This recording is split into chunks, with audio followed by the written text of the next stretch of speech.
Happy New Year to every single one of you.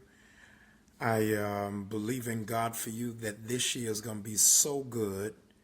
It's going to be like last year never happened. I am appreciative to XL Radio for affording and allowing me this privilege to come and share with you. Every Tuesday of 2018, I'll be live on XL Radio. So I ask that you will please join me here where I'll be discussing late-breaking issues and topics that are relevant to what's taking place in our community, our society, and the church at large. Because of the holiday, I've been away from XL Radio for the last 3 weeks, but I am back now for season 2 on XL Radio, and I hope that you'll buckle up because we're taking off and we're never looking back. I need you to do me a favor, please. Would you share this with as many people as you possibly can, and do it as quickly as you can. You know, I do not want to keep you long, but I want to give you everything that I have because I think that it's really going to stimulate your thought, put you in a mind to re-examine and shift possibly and potentially your perspective to see things from a completely different vantage point than you would have presumed. I'm going to give you just one moment. I ask that you'll share it as quickly as you possibly can. I'm going to start in exactly 2 minutes. Brother Emmanuel, thank you so very much. It takes one to know one. I'm going to start in exactly 2 minutes. In those 2 minutes, I want you to please share this as quickly as you can. Before I start, let me share with you the book that I am reading this week. Those of you that follow me know that I read a book a week. So this is the book for this week, Defining Moments in Black History, Reading Between the Lines, last book by Dick Gregory. Defining Moments in Black History. For my millennials, you can just screenshot it, take it to Barnes & Noble. They have it right up front, and you can be a part of my XL reading club. All right, let me just jump in, and then the balance of my followers can get this in the replay, but I can't wait. I want to go in a way that probably you didn't expect or anticipate. A lot of memes are popping up. A lot of jokes are being birthed.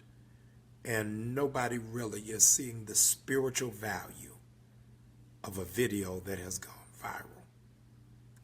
The video that has gone viral is of a woman in church on New Year's Eve. We get in the last 2 minutes of what happened, so we can only but presume that it's a testimony service. The associate pastor extends to her the mic for her to give her testimony. When she first starts talking, what it is that she's speaking is incoherent, it's jumbled. Then the more she talks, the clearer it becomes. She said, and I'm quoting, so I don't mean to come across vile or rude or crass or vulgar. I'm just quoting so that you have context. The Lord has covered me. The Lord has protected me. She said, I need you to hear what she said. She said, when I was in school, this woman now is in her 30s. She said, when I was in school, so she's going back to her teen years, she started in prostitution. So we can surmise then at 15 or 16.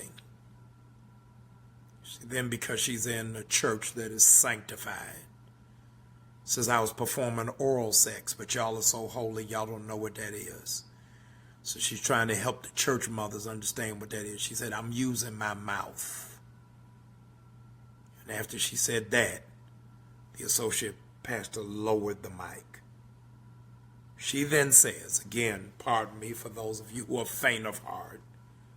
She says, I was licking balls. The church gasped. The associate pastor takes away the mic, walks it up to the pulpit, and dismisses her.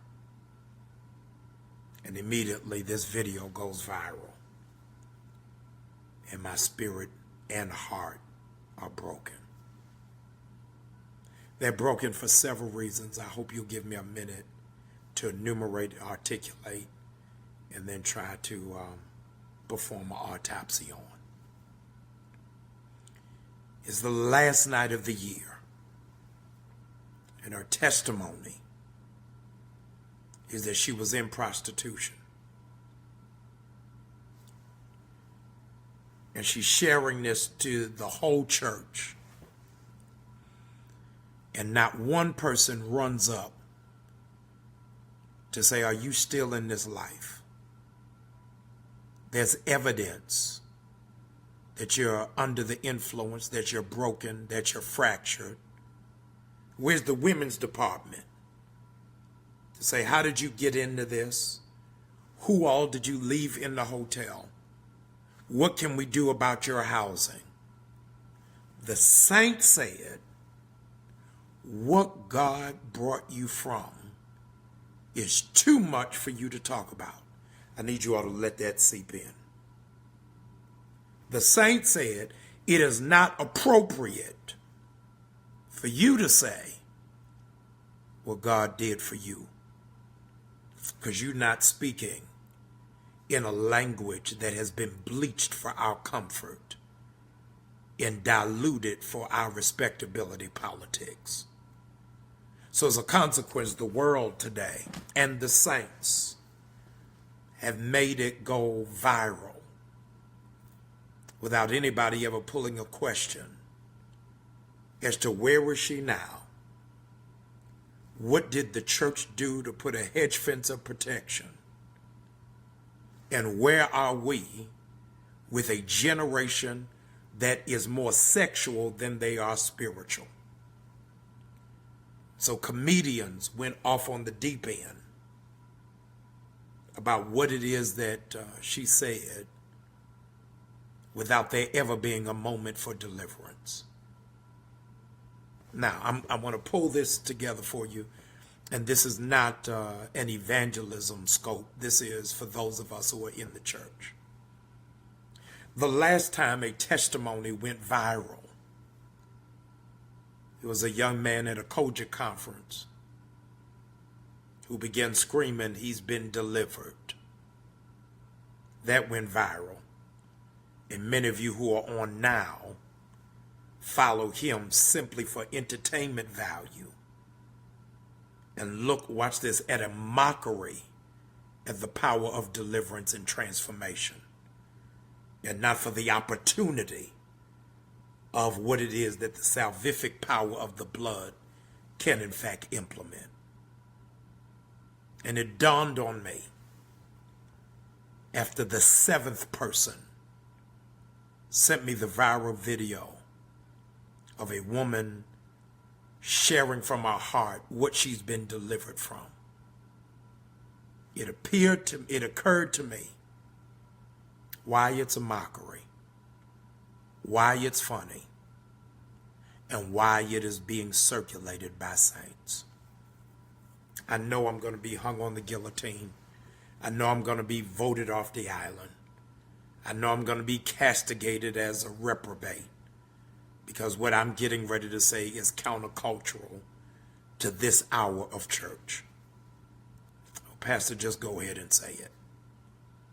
Where it is that we are is that this is a generation who has grown up in church with praise and worship with the absence of testimony. Did you all hear what I just said? We are now a part of a generation that has praise and worship with no testimony. Our grandmother's hour of church, before service would start, there was testimony. And in between the testimony was praise and worship. So the song that was sung, the melody that was lifted, was connected to the testimony that was just uttered. When it got deep, when it got heavy, it went from a song to a prayer, and using that ministry moment, we shift back to the next testimony. But for the last 25 years, we've X'd out the testimony service and just got the song. And so as a consequence, there is no setting the atmosphere. It is the pre-game show. And so we now make sure that the praise team is color coordinated, that everybody has on the right outfit, but there is no testimony. How has this impacted worship? So now our songs are connected to what is hits. The songs during testimony service you can't find on an album because they were not for entertainment purposes. It was for encouragement. It was for empowerment. It was for enlightenment. But there is no testimony. And what it is that the church has shown the millennial generation is that you cannot be honest about what you've been delivered from because the church doesn't like honesty. The church likes comfortability. The woman on the video that you sent out all day today from work on your first day back did not say, "This is what I am presently doing." She says, "I am in this church because this is what God has brought me from." And deliverance is now funny, or is it uncomfortable? So the saints could not handle the testimony, because you shouldn't say that in church. I shouldn't say what he delivered me from, because my testimony is too raw and too real for the saints that watch fights on Love and Hip Hop. My testimony is too pure because you really don't want to hear what God has done. You just want to see what he's doing.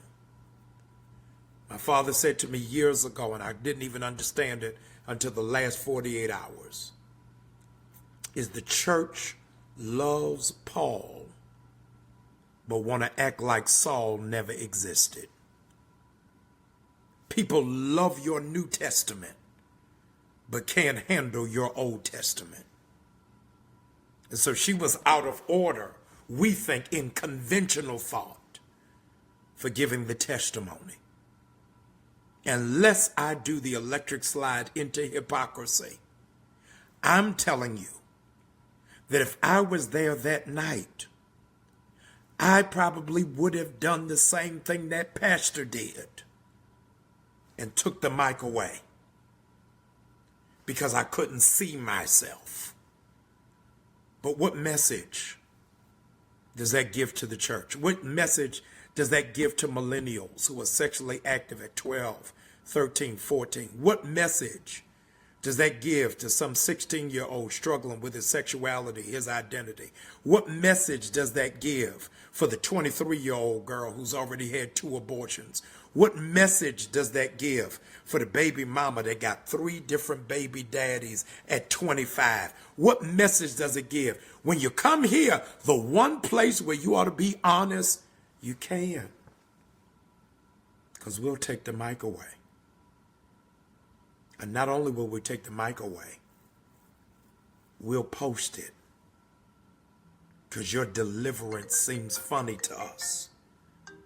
What does it mean then for us in this hour, when now you have to neuter and edit your testimony so that saints who have convenient dementia and Alzheimer's conveniently forget what it is that God has delivered them from. Maybe this is an hour where we should go back to testimonies so that we would have living evidence that what God is doing is commensurate to what he has already done. All of the miracles are not in the synoptic gospels. Some of the greatest miracles are sitting on those pews. But you like watching HBO and Showtime and reality television. But when real testimonies come in, then you say, oh, we can't say that here. You can't say that I was strung out on drugs. You can't say that I was drunk out of my mind. I'm talking to those of us that grew up in old school church, where the neighborhood wino would come to the church and have a pack of mints in his pocket and sit and nod off in the back. He was glad to be there, but the power of the Holy Ghost would fall, and before service was over, they would be sober at the altar. We need to go back to that level of church. The level of church where we would, in fact, have speakers on the outside. I know y'all don't remember this. Have speakers on the outside so people that were walking past would say, what in the world is going on? Let's go in there. So maybe the screens in our mega churches are in the wrong place. We've got them plastered around the wall when they really need to be outside of the building. An old church mother once said, I would rather see a sermon than hear one any day. And maybe the problem with the 21st century church is we're talking too much and demonstrating too little. I don't know where it is that that woman is on that video that went viral.